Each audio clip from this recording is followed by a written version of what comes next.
All right, Scott Bass. It is spit, and we've got Colby Plus with us here today, which I think is appropriate as the water dips down. It's absolutely the wind really has been kicking up here in Southern California the last couple of days, and that means upwelling, right? Cold water from underneath bubbles up to the surface. It gets chilly, and this is the time for a really good full suit and really good booties, and maybe even a hood. And Colby Plus offers all three of those things.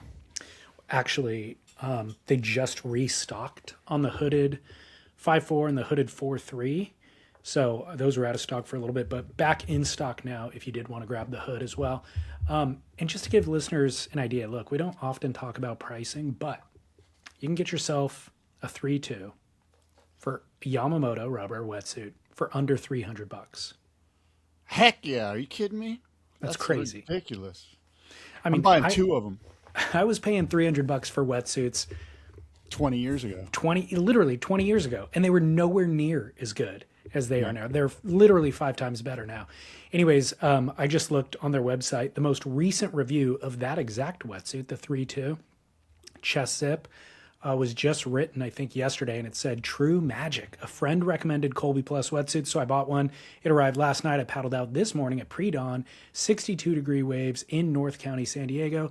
The suit is easy to put on, take off, fits comfortably, and I stayed warm. The suit's flexibility was insane. It's one session, but this may be my favorite suit ever after 50 years of surfing. Mahalo." And that's how I feel, too. That's cool. Yeah. Well, look, the review and the advocate that gentleman is speaks for itself. Colby Plus. Go check it out. Absolutely. And of course, Real Watersports for any and all of your water sport needs. 1,500 surfboard inventory, of course, but then also anything else that you might need for the water. We also talk about these surfboard review videos. They are cranking out Brett Barley's Under the Glass series. The most recent episode, he's in Indonesia riding a JS Big Horse. The previous episode we did not talk about, but he was riding a Valeric, kind of alternative high performance shape. So they're covering the gamut with the variety of boards that he rides. Yeah, Real Watersports and the good work that Brett does. Well, good for him. Lucky him. He gets to go to Indo for one of these. That's pretty epic. And interesting, the JS Dark Horse? Big Horse? Big Horse. Big Horse. All right. Interesting. In case you find yourself at Greenbush, Scott, you might need a big horse. Yeah. Yeah, or a narrow one. a narrow horse for Greenbush. Well, realwatersports.com for not only the videos, but of course, worldwide shipping on surfboards and everything else you might need. As we see some movement at the takeoff zone, it's Kelly Slater grabbing rail. Yeah, guy, David. Yeah, guy. Yeah, that's a different one. They're coming at you with some spice there with my yeah, guy. It's the Spit podcast. David Lee Scales, Scott Bass. We talk all things surf, what's happening in the surf world, what's happening in our world, and perhaps some other things as well. Good afternoon to you, David, on this Thursday. Good afternoon to you. I often forget that you deliver the surf report in San Diego until you drop knowledge on me and start talking about winds and upwelling and things, as you did in the pre-roll of the show. Yeah. But it's a good reminder. Yeah, my surf reports are actually, there's some science there, but I often throw in some, some sort of editorializing, some metaphors. Try to get poetry is what you're talking about, Well, Scott. Thank you very much. Artsy fartsy. I don't listen, unfortunately, sorry. But I have seen that comment over the years a lot of times from listeners. I think on YouTube, most recently, somebody chimed in and they're like, I love Scott's something to do with your vocabulary. I forget the exact wording that they used, but it was something to do with your vocabulary. You know what? A good vocabulary is just a chat GPT away, my friend. Is that the big reveal? No. I mean, I've been doing this thing for 20 years. And you know what's cool? KPBS actually has started putting my surf reports on Instagram. So if they hear one they like the other day, for instance, right now it's white capping. I'm looking at Swamis right now on the Surfline cam, and it's full white caps. And it's been doing this. We've been having strong north winds. And the other day I said, I forget exactly how I set it up, but I basically said it's like lemon meringue pie dollops on the ocean surface. And they loved that and put it on their Instagram, KPBS. Creative and makes me hungry. I do tend to have a lot of food sort of analogies. Speaking of other well-known entities that may be publishing your good works, I saw you on Instagram yesterday at Surf Expo. Oh yeah.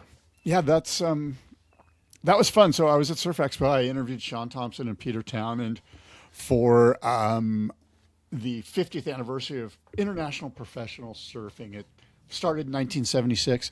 It is 2026. I imagine throughout the year, David, we're going to hear a lot about the 50th anniversary. It's a big deal. And I'll tell you what, it was a lot of fun interviewing those guys. First of all, they're great interviews. Both those guys know how to tell a story and drop an anecdote. And I learned a couple things. I'll tell you, one of the funny things I learned was at the Florida Pro in 1977, or maybe it was 78 or 76, or Rabbit and PT went to Florida as part of the tour, and they did pretty good. I think Rabbit might have won, and I think PT got third or something like that. And back in those days, you got paid with cash. There weren't checks. And the promoter of the event was like, look, you know what? Meet me, at the Kissimmee Town Hall billiard parlor hall thing in Kissimmee, Florida, or wherever. It's just some hellhole somewhere.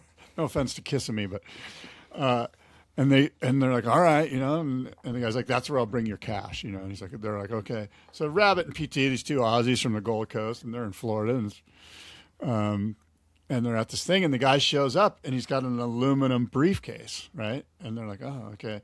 And they're like, at a table at this place having lunch or whatever. And he opens up the briefcase, and a gun spills out onto the floor.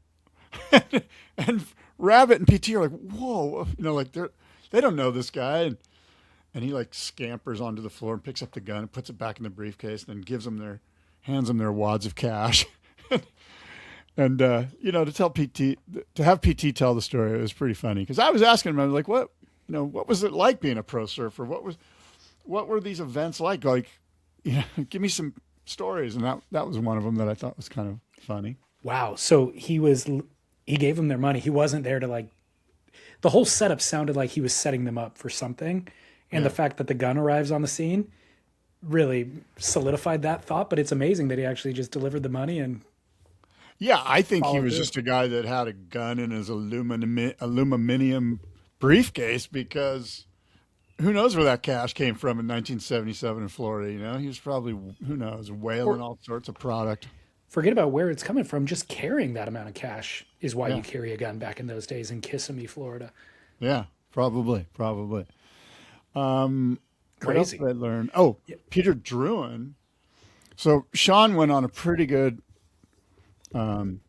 talk about Peter Drouyn and about how much respect he has for Peter Drouyn, and how Shaun's whole thing is really, and PT's too, is really there was a crew of 10 to 15 to 20 guys who just kind of made this thing happen.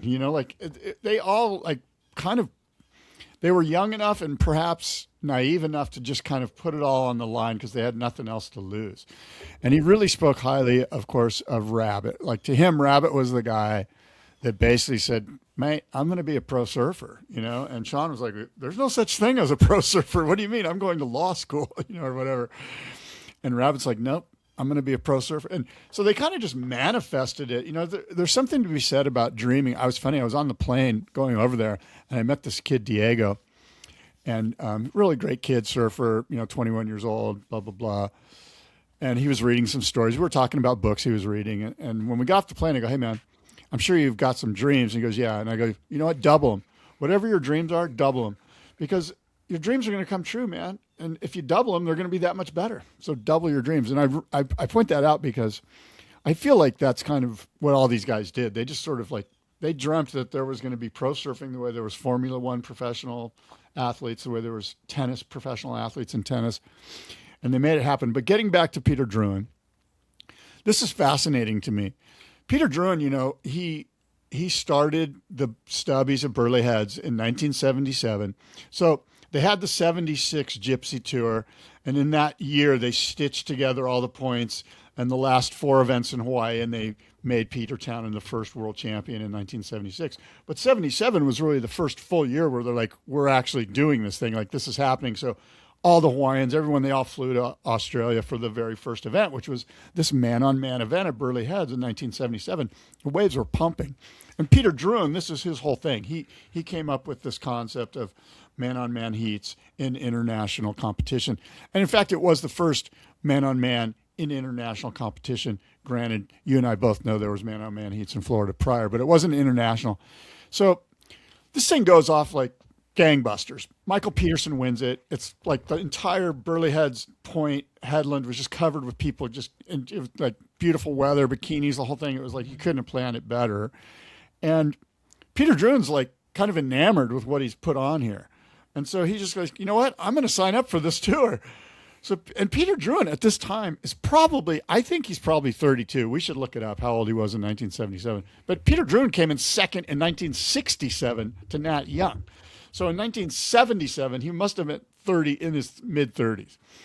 And this guy is such a good surfer that he signs up, goes to Bell's and gets second place at Bell's, like a month after being the competition director at Burley Heads. Then he goes to the Florida Pro and gets third or something. I think that year, this isn't widely reported, much like when drummers spontaneously combust, but Peter Drouyn, I think he ended the year in 5th place in the total rankings. It's really fascinating. That guy's you've interviewed him, haven't you interviewed him? No, he was born in 1950 is what I was interrupting with. Oh, okay. So 77, he would be 27, which is kind of old for back then. Like you were 22, 23 when you were a pro surfer back then. Yeah. Fascinating. I was there. I've had this conversation at length off air with various people, but I don't think I've ever had it on air. And I definitely haven't had it with you. And it is just about the film that Jamie Brisick did about Peter Drouyn transitioning to Westerly Windina. Have you seen the film? No, I haven't. So the film has not been published. I could probably get you a link if you're interested to watch it, but it's a fascinating, the film is interesting, and then it's kind of fascinating to address why the film wasn't released or why it hasn't yet been released. Yeah. And I don't think I'm going to go ahead and just reveal the end and the plot and everything, because who knows if people will actually get to see it. But Jamie Brisick wrote the book called Becoming Westerly, which was about Peter Drouyn transitioning into Westerly Windina. And it ends with, I think it ends with them going to Thailand to have the surgery, or they maybe do have the surgery in the book. Well, he was also filming, and the story continued after the book was finished, basically. So the way that the film was kind of slated to finish was Wendina, Westerly, actually transitions back to Peter. So didn't see that coming, right? And already had the surgery to become Westerly. So a much more difficult transition back to Peter, at least physically.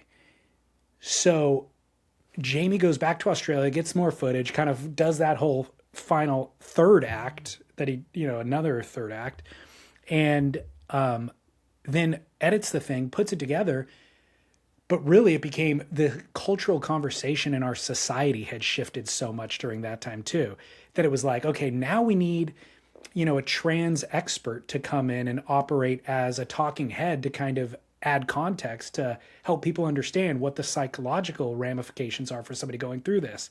So then you add that into it, and it's fascinating. Everybody had strong opinions after watching it about whether or not, because the other thing, the subcontext or the subtext in this whole storyline is Peter was the ultimate showman. And so during the transition into Westerly, even his peers were questioning, is this just another act that he's putting on, Yeah. Then he goes through with the surgery, and it became a lot harder to question whether or not it was an act. That seemed very sincere. But then, it's all super fascinating. I have no problems or qualms with it. what the implications are for it if it gets released or anything like that. I think it's well worth putting out in the public. I think it's just hard to find a home for it. Like Netflix sees it as a potential, I don't know, controversy. So maybe they're not going to buy it, but it is a fascinating story about a fascinating person. Yeah. He's just, what Rabbit says about Peter Drouyn is that that's where Rabbit learned his showmanship. He considered Peter Drouyn at one point had a caddy that would carry his surfboard around on the beach with him, and Peter would just march around like Marlon Brando. But note to self, if you have to go to Taiwan or Thailand or even the Philippines or anywhere in East Asia for surgery, you're probably making a mistake. I'm suggesting go get like a ayahuasca retreat somewhere instead. You'll probably come out better. That's in the news this week too. Is it? Well, Kelly Slater, yeah. Oh, I don't know. Well, Kelly Slater. Okay, go ahead. Kelly's on the board for this retreat down in Costa Rica called Rhythmia, and has been down there as a client or patient. I'm not sure what they refer to them as. Patient? To do the ayahuasca retreat. It's medicine, Scott. It's a medicinal treatment. I totally agree with that. I'm surprised they call them patients. It seems I don't know what they refer to them as, but he was down there. He was down there doing the medicine treatment.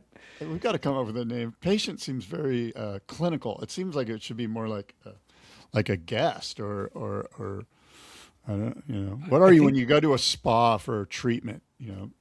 I guess you're a guest or you're a client or.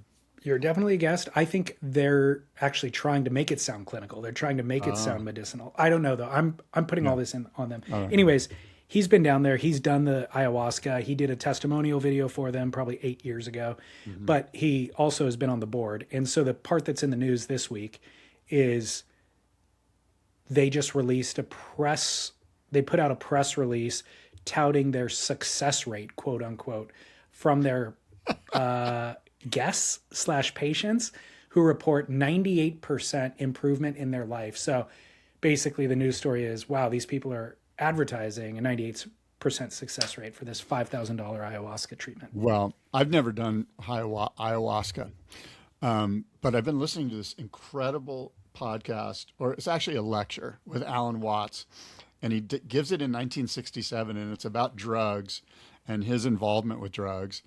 And there was a guy named Adolphus Huxley who wrote this book, and I'm butchering his name, wrote this book called Doors of Perception. Are you familiar with this book?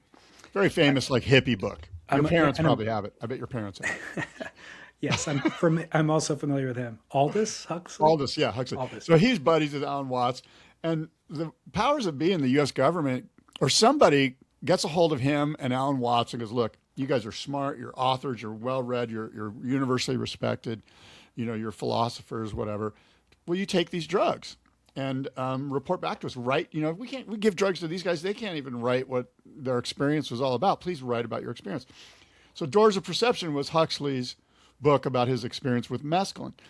And Alan Watts took this like full-on like weapons grade, like government incredible LSD, like 25A or something. Like it wasn't like street acid. It was like pure. And Alan Watts gives this talk this lecture to this, a hall up in San Francisco, Sausalito or whatever, of people about his experience with drugs and how we should be dealing with LSD and psychedelics. And it's fascinating because it's not going to take you to where you maybe think. But Kelly and ayahuasca, I think it's funny that they have like a success rate, because it's I don't think that it's transactional like that. I don't think it's like, go here and we'll fix you. Like that whole trip, because I have done some of that stuff. I've gone into that realm. And by the way, it's funny. You know what Alan Watts says? He goes, look, not everyone can get in an open sailboat and sail around the world. That's not something I would tell everyone to do. Now, there's certain people that can get in an open sailboat and actually navigate around the world. And so not everyone should take LSD, and not everyone in this case should take ayahuasca. But, I'm not trying to poo-poo on their trip down there and wherever they're doing it. Kelly's doing it. But I just think that was kind of Alan's take. It's not for everybody. I've never done it either, so I can't speak from personal experience. But what I see happening is They're getting to the point where they're studying it at major universities, ayahuasca, others like psilocybin mushrooms, things like this. And they're getting to the point where they can specifically dose for specific issues. Yeah. And so I think that is an advancement. Whereas back in the day, it was all experimental. You didn't know the dose, and maybe you were feeling a certain amount of strife in your life, but you didn't know exactly what the strife was or what. So it's a catch-all. I'm feeling bad. I want to feel good kind of a thing. And something does happen. And like you stated, very different things happen for very different people. But I think we're getting to the point now, or science is attempting to get to the point where they can really properly treat a specific disease affliction with it, basically. Yeah. And so I think that's good. Well, that's what all of yeah. this is. And I don't know what Rhythmia is doing. I don't know if they're actually taking a scientific approach, but it seems like from what they posted, it was just user feedback. It wasn't so specific. It wasn't like, it was just, did you have a good experience or not? Did your life improve or not? Okay, great. Because 98% is a crazy statistic. Yeah, and I don't know what they're doing. I don't mean to poo-poo what they're doing. I'm all for like helping people. I think it's great. And I actually think that any drug that you can take that helps to suppress the ego is probably a good thing. That's kind of where I'm coming. Now, it doesn't mean you got to do it over and over and over. I think, one time where you kind of, fall into the luminescent blackness of your own consciousness is kind of a good thing. I agree with it. And I also think any drug that you take that is natural as opposed to synthesized or synthetically manufactured in a laboratory by a corporation is also probably a better option if you're in need. Yeah. Yeah. I speak from places of complete ignorance on this show. And this is another example of that, because I really don't know what I'm talking about other than my own experience, which was positive. Well, what else did you do at Surf Expo? I didn't do ayahuasca. Oh my God. I had so much fun there.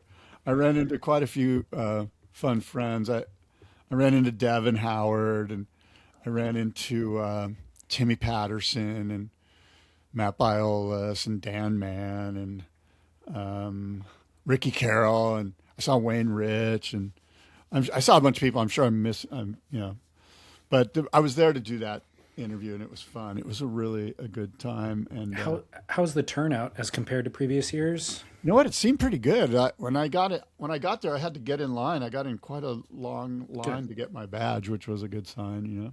Good. Glad to hear that. I have a Who Said That, by the way. Good. I'm glad you ready do. for this? I'm going to try to stump you, and I'm going to try to stump the audience as they listen to this quote from a famous surfer. And I give you 4 options. Your job is to select which one you think said this. And I quote, "I have actually gone home, gotten back into bed, and started my day over. I did that at a contest a few years ago, and I ended up winning the contest. But my first round was terrible. Competition to me is just a sign of what's going on in my life somehow. A lot of people think competitiveness is not a great trait, but I think competition is an indicator of a lot of things for me, even spiritually." Who said that, David? Was it A, Gary Elkerton? Was it B, Kelly Slater? Was it C, Barton Lynch? Or was it D, Tom Carroll? Fascinating. I'm going to go Tom Carroll. That's a good guess, but you're wrong. I think they were all... Gary Elkerton's the only one I would have thrown out the window here, but the answer is Kelly Slater, by the way. Kelly Slater said it. Yeah, Kelly Slater said that, and it's funny that you bring him up in this sort of, context of spiritual awakening, perhaps through the ayahuasca, and yeah, Kelly Slater. Where's the quote from, and what's it in reference? The quote's from... I pulled the quote from some when random... When did he say it? He said it about the time that Outer Known was started, because it was one of these interviews he did with some non-endemic, like, fashion magazine or something, and they were talking about Outer Known, and finally they started to get down to some stuff that I found interesting. I wonder, to me it sounded like something he would have said when he was 20 years old. I'm surprised to hear it was that recent. Yeah, the one little tell was that he went back to bed because his first round was terrible, which would have signified to you that it was during that period of competition formats where they did have that first losers round or elimination round or whatever you called it. Interesting. Yeah. Well, Kelly will come up in conversation later in today's show, but before we get into that, I want to remind listeners that we're going to Nicaragua and there are 2 spots available. So if you want to get in on this, it's April. I'll look up the dates real quickly while I'm talking. Yeah. But I can't say enough good things about Nicaragua or this area, this Popoyo area that we're going, because of the variety of waves that there are. There are 12 plus quality breaks nearby. I've surfed probably 5 or 6 of them. Beach breaks, reef breaks. I mean, arguably one of the best beach breaks in the world nearby. Yes. And then, other beach breaks, and then rights, lefts, super duper long left down there. It's kind of offshore 90% of the time. So the winds are kind of good. You could surf all day. It's warm, obviously. The dates of this trip, Scott Bass is going to be hosting this one. It is April 19th through the 25th. It's a 6-night stay. It's Two Brothers Surf Resort is the name of the place that we're staying. But it's going to be epic. 2 spots left.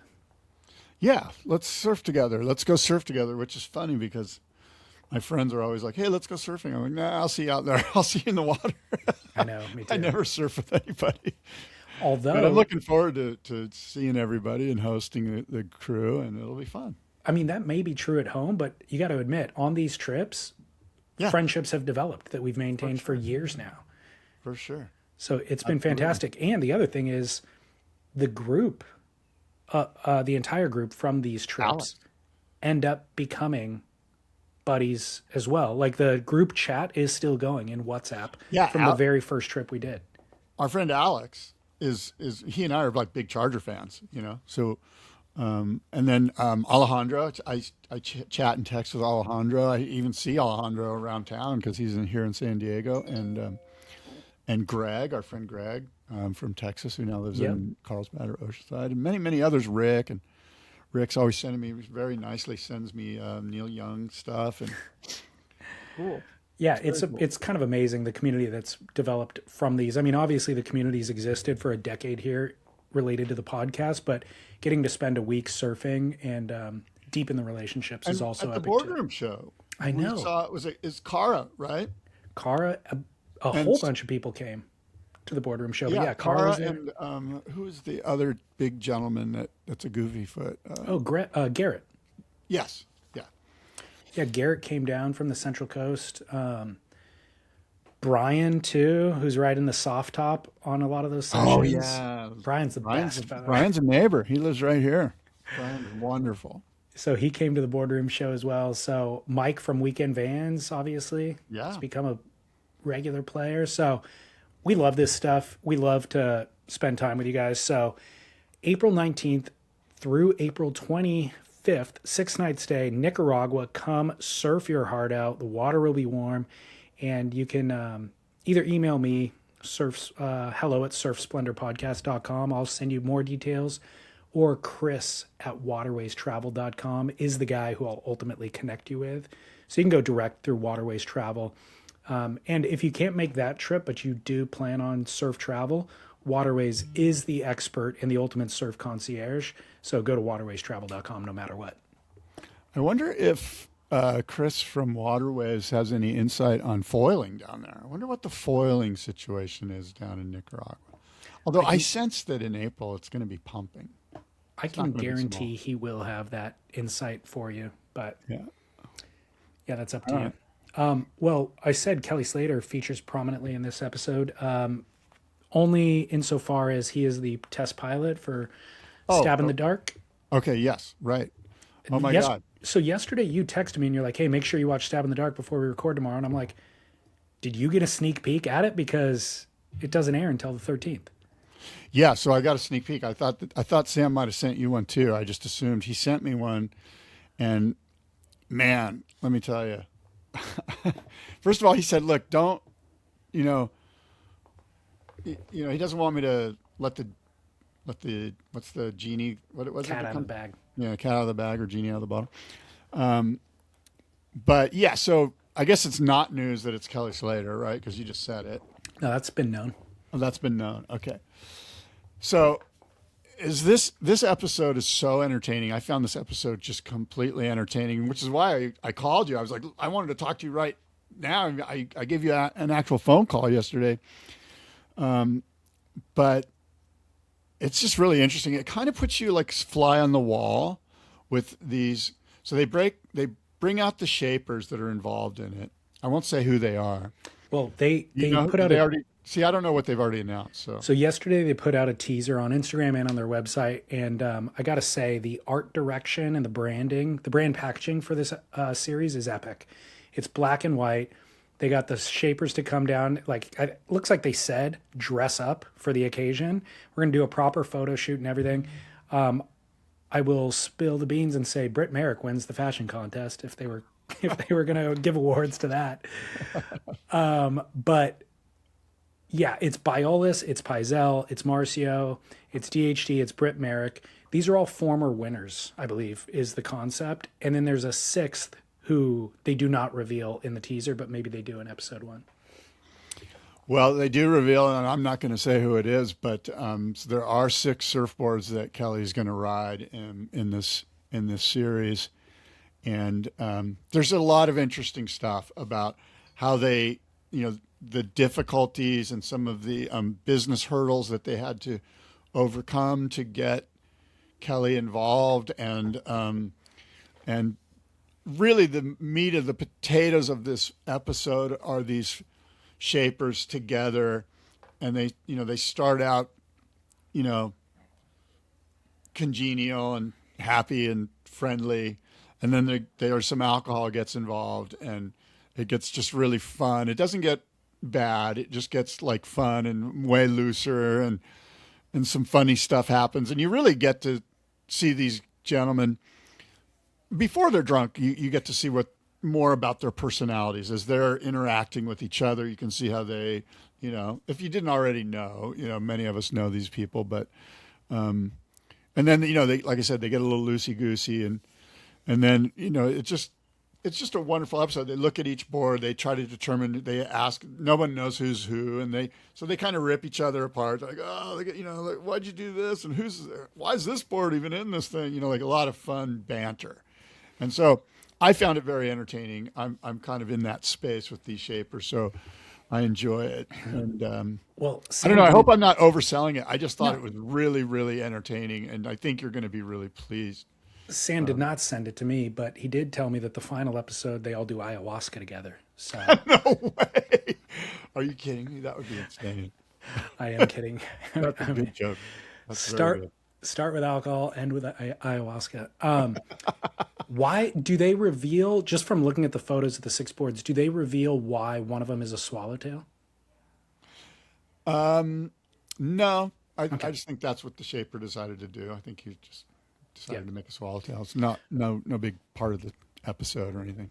Well, the missive that they advertised when they sent it to the shapers was they did identify that Kelly Slater would be riding the boards, but they're like, look, it's Kelly, so we have best laid plans, but they will change. So here's where we want to go, but it may end up being surfed in a wave pool in Austin, Texas.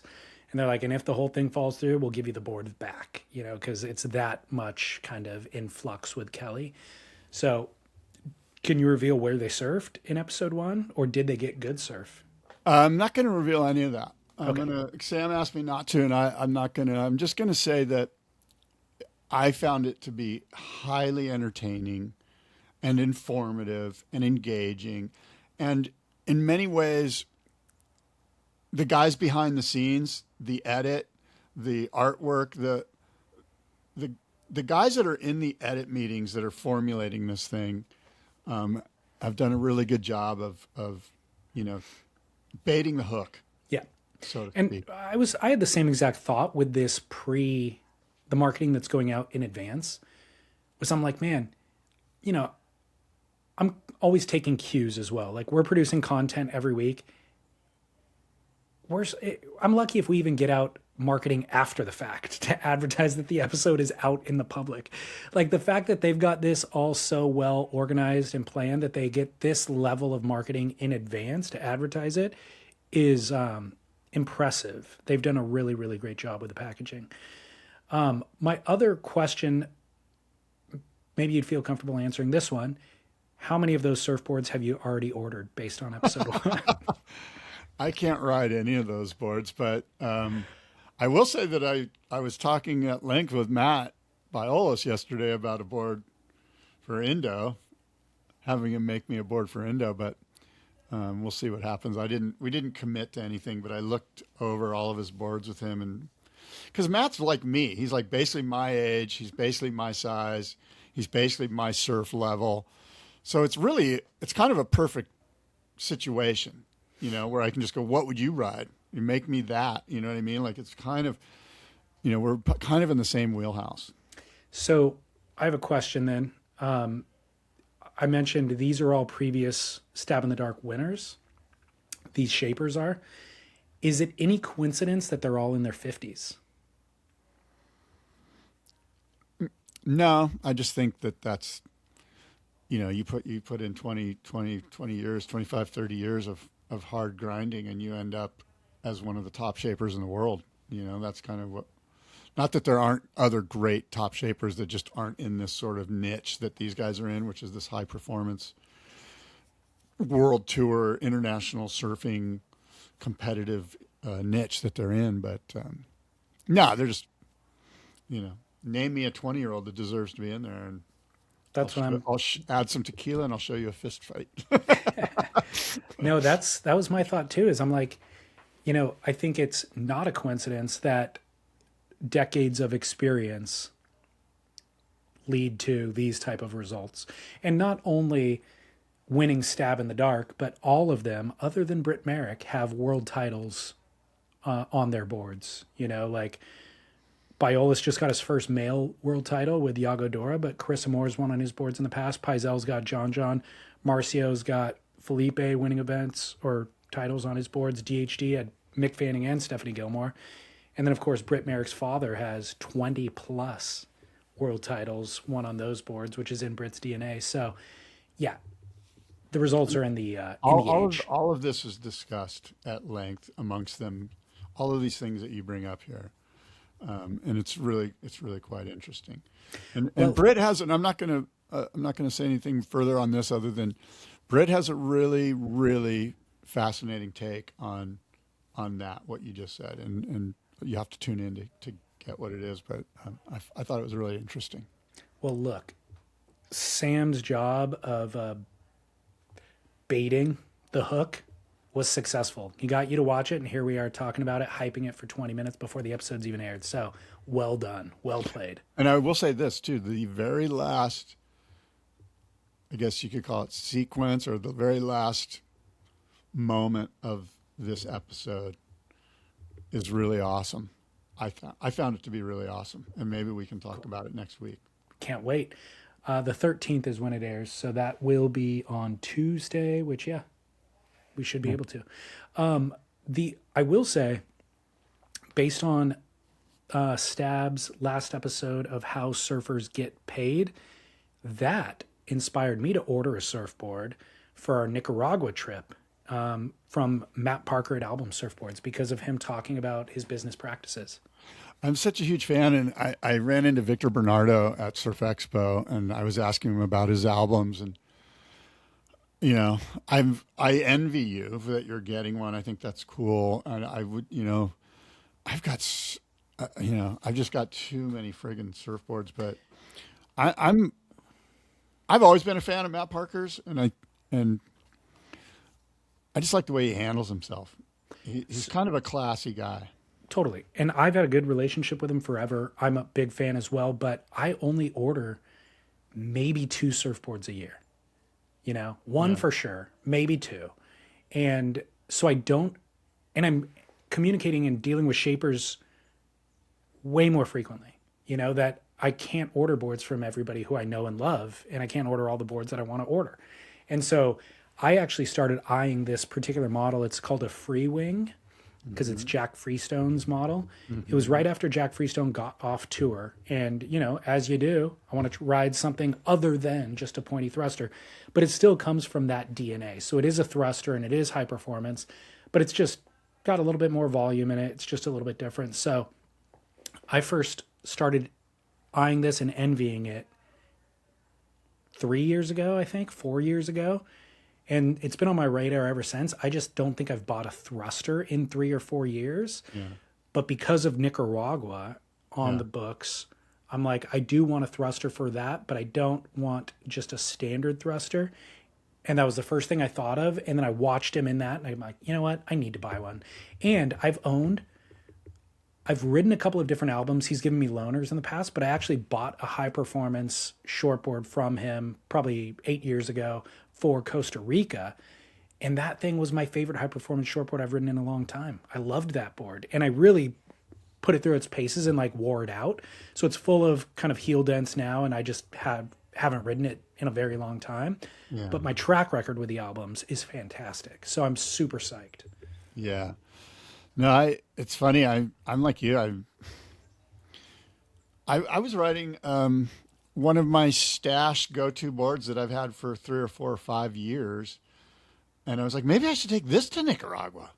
I hadn't ridden it. It was one of these boards where, like, I had to take the dust off of it, and you know, like it was buried and dirty, and I cleaned it up and rode it, and it's kind of been my go-to the last couple sessions. What kind of board? It's the Ryan Sakel Sabre, the 610 twin fin with the channels. And I was like, gosh, maybe I should have Ryan make me a 6.6 of this board. And then I'm like, oh man, what am I thinking? Is that going to ruin this board? 610, I think, is the smallest version that he does. But maybe the 6.6 for Indo and for Nicaragua would be, I don't know. I'm all over the place. I need to settle down. So related, but kind of tangential. I told you I interviewed Bob McTavish. I'm going to publish that interview tomorrow. You'll never believe, but he's only purchased 2 surfboards in his entire life. One of them was the first, like his dad got a 16-foot wooden surfboard, and then his next board from that, when he was like a 13, 14-year-old, he made a purchase. And then the next one came much, much later in his life. But you'll never believe the size of that first board that he purchased. I'm going to tell you that it was probably under 6 feet. It was 6'6". You mentioned a 6'6" a second ago. So It was a 6'6". Yeah. And, you know, obviously that was way before the transition era, way before the shortboard revolution, all that stuff. So he's got a whole story of why it was 6'6", but he was way ahead of the curve, you know? And I'm like, man, that happened so much earlier than I would have anticipated. And he goes, yeah. He goes, the second issue of Surfer Magazine, it might have been the second or the third issue of Surfer Magazine, he got it, and there was a story from John Severson about a shaper in Santa Cruz, and I forget the guy's name, might have been Jim Foley. And he goes, Jim Foley was riding 6.6s. Wow. Everybody else was riding bigger boards, you know? And he's like, me and this guy Jim Foley apparently ended up on a 6.6 somehow, but it did allow an entirely different style of surfing and planted the earliest of seeds for what would come. That's cool. It's funny. Jim Foley's sort of like one of these unsung heroes. There's so many of these unsung heroes in the tapestry of our history. And because I asked Shaun and PT about that, I'm like, we know who all the main players are, but who are some unsung heroes that we wouldn't know or we wouldn't think of, you know? And there's guys he mentioned. I mean, we're going to know all these guys. He goes, you know what? George Downing was probably one that doesn't get enough credit. Peter Burness from South Africa, Graham Cassidy from Australia. These were guys that sort of ran the administrative side of things in those respective nations. And yeah, so unsung, Jim Foley. Well, Bob said he got a hold of Jim Foley about a decade ago, and he was living on a yacht in Marina del Rey. So Jim Foley may not have continued shaping surfboards, but he ended up in a good position. That's cool. There was a bunch of like kind of legendary, like John was at Surf Expo. Mick Fanning was at Surf Expo. Kolohe and Dino was there. There was a lot of like surf mojo, you know? I mean, John obviously has a brand and surfboard Pizels that he's probably there supporting. But what No, was Mick? he was there for Florence. What was Mick there doing? Mick was actually there for a surfboard surf agency or something. Some Aloha surfboard surf agency. It was called Surfboard Agency or something. Interesting. Yeah. And then there was I saw John Opido, Yeah, Rosburn. Rosburn, and Josh Patterson. Peterson. He was shaping in the shape off. He was, and we chatted for a bit, and yeah, Peterson Surfcraft. yeah. Is he still living in Hawaii? I think he's kind of both Florida and Hawaii. Yeah. Awesome. Well, that sounds epic. I'm sad that I missed it. But Greg Lohr, saw Greg Lohr. Wes Lane was there. Really? Yeah. You covered a lot of ground in 24 hours. Boom, boom. Yeah, no kidding. That's my mission. The other thing that you may have missed because you were there is Hui Backdoor Shootout Day 1. I saw some of it. I saw Tosh Tudor get some incredible waves. Tell me about it. They ran Day 1. It's pure carnage in the morning because they ran the SUPs and the longboards. Yeah. This is obviously an unconventional event, but it's among our favorites every year. Same problems exist that we've complained about in previous years, which is they don't post the results anywhere. And you can find, actually now they have a pretty decent stream. They don't have a website dedicated to it, but they do. I think Surfline was publishing the stream, the live feed on the Surfline YouTube channel. And then they did a good job of pulling highlights and publishing in short time on Instagram. So you could follow along a little bit on their Instagram. But I saw those. I went back. I scrubbed through the 8 hours on their YouTube channel trying to find like the results, at the end of the day. So they ran SUPs, they ran longboards, and then they ran an opening round of the men's. And I'll tell you what the teams are for the men's in a second. But they don't even have like a recap at the end of the day with a graphic showing what the standings are, So you can't find them on a website and you can't even find it during their own stream. So it's a little bit challenging, but the reality is it doesn't really matter who's winning, who's losing. It's just a epic event. Yeah. It's epic viewing. Yeah. There's something, there's some clarity in the muddied water, so to speak, Well, at the end of the day, we just want to watch people charging. We want to watch the locals charging. And that's what this event is. And I'm doing that right now. I pulled up pipe on Surfline, and I just watched the guy get spit out of a backdoor barrel. The contest isn't on. There's just free surfing going on, I think. But it's not going on. I already checked. But is it, are the waves good? Should they? It looks super fun. It's, it's like 4 to 6. You know what I mean? It's so not there's big. there's probably swell on the horizon that they're waiting for. Yeah. Otherwise they would have run. Could be. So real quick, the teams for the backdoor shootout always crack me up. One team is called 96712, and that's got to be obviously the zip code. It's Koa Rothman, Eli Olson, Nathan Florence, Ivan Florence, and either John Florence or Makua Rothman. So if John makes it back from Florida in time, maybe he'll surf, and if not, Makua is going to go. Sounds like a tough team to beat. Well, wait till you hear the others. Volcom has Balaram Stack, Noah Dean, Jake Mackey, Steve Roberson, Makana Pang, and Makai Burdine. And then a New Earth project, which is, of course, the packaging brand. Kelly Slater, Jamie O'Brien, Shaden Picaro, Moana Jones-Wong, Koa Smith, and Luke Tema. Or Tima. Wow. So that seems like the Stacked. no-brainer. Yeah, right there. Luke Tima, by the way, in the last year or two, he's been the young gun who I'm keeping my eyes on. He's incredible. What's the other gentleman's name that you mentioned? Shaden Picaro. Yeah. He rides Arakawas. Yeah, he's also on Hurley somehow still, but he's a goofy footer, local, incredible surfer. Yeah. Yeah. I've seen him ripping. Well, Arakawa talks about him being like one of the best feedback givers since Mike Ho. That's cool. He's good. like, this kid is him. Good for Eric. unbelievably helpful and insightful as a team rider. That's great. There's what's amazing is Makana Pang. He's the son of shaper, legendary surfer Dennis Pang. Dennis Pang's second generation surfer. His dad, Joe Pang. So Makana's grandfather is a Hawaiian surfer. I don't know Joe Pang. Joe's Dennis's father, Makana's grandfather, Joe Pang. I've got one of his boards in the auction coming up from 1954 or something. So he was shaping too? This board was made for him. Oh, okay. Yeah. It was made for him. It's a balsa, like Makaha type of gun. Wow. Yeah, it's a pretty cool board. Wow. It's a very cool board. Well, then we have Snapped 5 team, which is Mason Hope, Parker Coffin, Benji Brand, Seth Moniz, and Connor Coffin. Wow. North Shore Boys, Billy Kemper, Kala Grace, Sheldon Pison, Kala DeSoto, and Noah Beshin. There's a team called Nave, which must be a brand. It's Mackay McNamara, Landon McNamara, Legend Chandler, Monaloo Chandler, and Kona Oliveira. And then there's a Peruvian team. Yeah.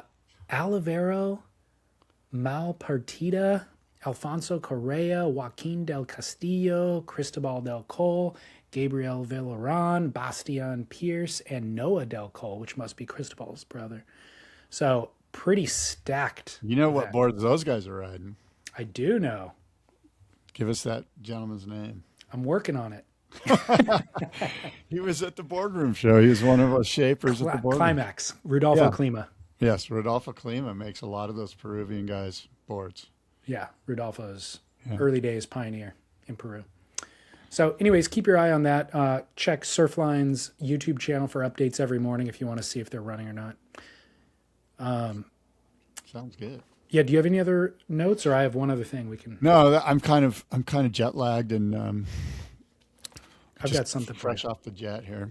Something for you that I'd be curious if you checked or not. But Stab Magazine basically published some of the results of their readers poll for the surfers, for their readers' favorite surfboards or boards that they purchased from this last year. Oh.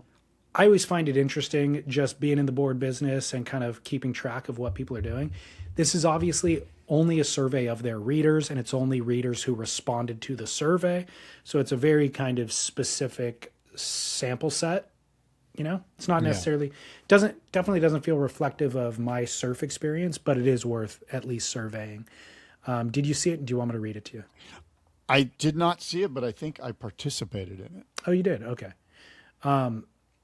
Last board purchase in terms of style, almost 40% high performance shortboard. Yeah, as I recall it, it almost seems like it's Gold Coast bias or something like that. Well, so again, I explained what the sample set is. I have a feeling they're Australian heavy in their readership. So that would make sense. Yeah. Second largest category was a twin fin at 11.9%. So it's first place is 40%. This is down to 12% for buying twin fins. Right. The Groveler is at 10%. The mid-length's at 7.2%. It kind of goes down from there. And then the brands I found pretty interesting too. Number one surfboard brand, Channel Islands at almost 30%. Wow. That's Lost was at 26%. Paizel was at 20%. Wow, that's 3 North American brands in a row. I'm surprised. I thought JS or DHD would be in there somewhere. I'm surprised to see how far DHD has fallen off, to be honest. I thought Album would be up there. So that's the next two. So we mentioned 3. JS is number 4 at 15%. Album's number 5 at 10%, which I'm surprised that you thought that would be up there because I think of Album as just still being smaller, but they've really grown leaps and bounds to be in this conversation. I think in Australia too, but we don't know where the demographics of this poll. So we're just assuming. I'm assuming that it's like Gold Coast guys, you know. But. Yeah. Well, DHD. Yeah. So Sharp Eye's 6th with 10%. DHD is 9.4%. Interestingly, Christensen is just after DHD as 7.3%. Glad to see that. I was in his showroom the other day. Talk about a place that you don't want to go into because the boards are so insane. I could have easily walked out of there with 3 surfboards. Like, he's got such a cool showroom. If you ever get a chance, go check out Christensen's showroom. I've been there. Yeah, you know, I mean, I love it. Isn't it's just an awesome place. Like you could spend, you can spend hours in there. Yeah. Sage Erickson is married to, and now has a baby with actually a guy who's a professional pitcher in baseball. Oh, Daniel Norris. When I went there, Daniel had just left and they were playing a wiffle ball game out back. Daniel and Chris beat him. Chris beat Daniel Norris at wiffle ball. that does not surprise me. Chris is super athletic and super competitive. He's one of those guys that can pick up anything, and he's pretty damn good at it. He's like a scratch golfer, Chris. I know. Yeah. He played golf in college. He played golf as a child against Tiger Woods. Exactly. Yeah. And he's a baseball guy. Chris, I think he's got Padres season tickets. I know he did in the past, and he's a very athletic guy. Well, he beat a professional pitcher at a wiffle ball. So You know what? You should get your own like wiffle ball card, one of those little cards, like a baseball card. That's something. it is something. I love wiffle ball too. It's so much fun. It's like the only time you feel like you can actually throw a curveball and it's really easy. It's true. I mean, that's all you can throw. They don't do anything but curve. That's a good point. I was trying to throw it straight. So congratulations on Chris, not only for that big win, but also for just being on this list of most recent board purchases. He's done well. Yeah. The other thing I wanted to follow up on from last week was talked about legends who kicked out in 2025, surf legends who passed away. Forgot to mention John Peck in that conversation. Oh, yeah. How could I forget that? I'm sure we missed a few. I think we grabbed the list from Surfer Magazine, didn't we? And because I remember there was a few other ones too. I was thinking, Yeah. So I've got a Duke of the Week. Yeah. Kauai. We love Kauai anyways, but they also recently just banned sale, rental, and distribution of disposable polystyrene bodyboards. I saw this. Big news. Is it only bodyboards or could it be surfboards as well? It might eventually be, but right now it's only bodyboards. So I feel like we should get Sterling Spencer on this. Like Sterling should get like some sort of campaign going where if he wants to get rid of soft tops, the way to do it is through the environmental lobby. Yeah, I like it. So what is Sterling Spencer's affiliation with the environmental lobby? I don't know, but he's funny. I don't know, but you never know with him. He's got some wild cards. I mean, we know that this is something that's close to his heart. I mean, you get him and Tom Curran together to kind of, who knows? Well, quote, the ordinance reflects our responsibility to care for Kauai's environment, proclaimed Kauai County Council member Fern Holland, who proposed the bill. Quote, by encouraging durable alternatives, we are reducing waste, protecting marine life, and ensuring our islands remain beautiful for generations to come. Yeah, I'm a huge fan of this. Obviously, those things, people buy them and they go in the trash. They buy them and they stay there for a week and they end up in the trash. They often end up broken and in the trash can at the beach. So absolutely employ a durable option that is rentable, that doesn't go in. It's got to be a biodegradable option. There's like Tom Wagner's probably got something cooked up. There's got to be some sort of like mushroom cork or something like that. Yeah, not polystyrene. So anyways, good job, Kauai. We love you already, but now even more reason to love. My must-see moment presented by Trees Wax. Actually, while we're on the conversation of polystyrene and waste, we should also mention Surfrider Foundation. Yeah. They are always fighting the good fight, surfrider.org, because the ocean needs more friends. And look, they've been fighting for ocean protection for 41, going on 42 years now, with almost 1,000 coastal victories, and really doing everything from beach cleanups to lobbying against corporate polluters on Capitol Hill and making actually legislative change. So it's an incredible organization, and they're only limited by resources and people involved. So you can get involved and even contribute $5 a month as a member at surfrider.org. Become a member. Good stuff. Full show. And along that same bent, Trees Wax is petroleum-free surf wax. There you go. So, there you go. Made from rocks and trees. You get 20% off if you use code SPIT on treeswax.com, along with a money back guarantee online.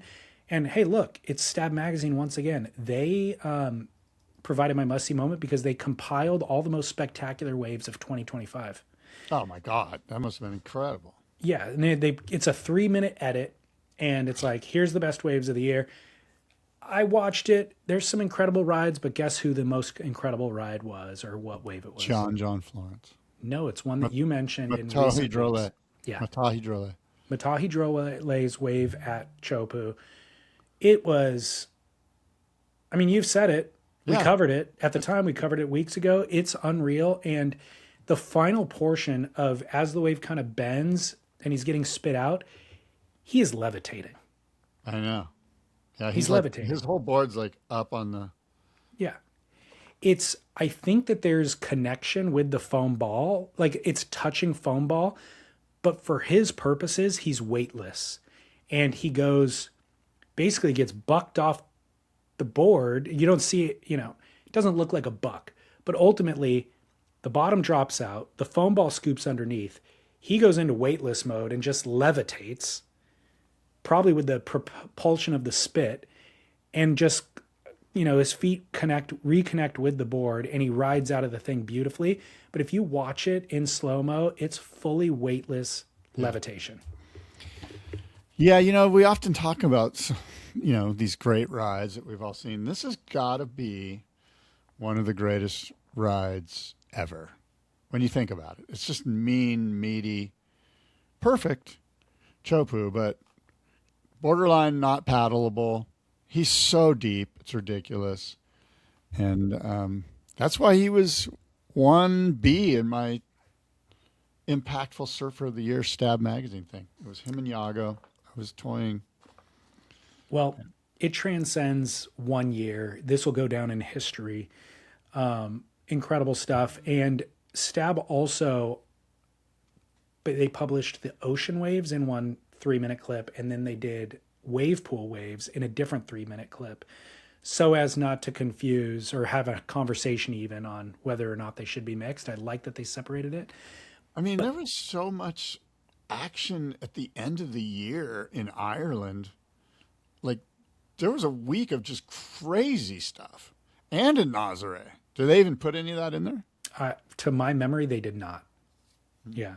But I will say, as crazy and technical as it is, the airs that people are doing in wave pools, they do not compare to the couple of airs that they included in the ocean recap.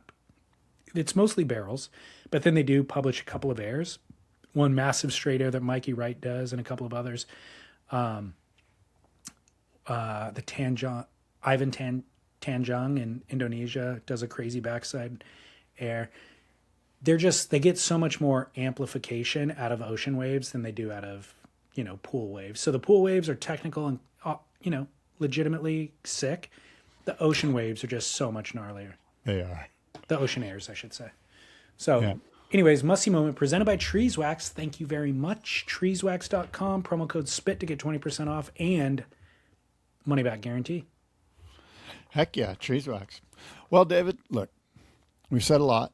Until next time, adios and aloha.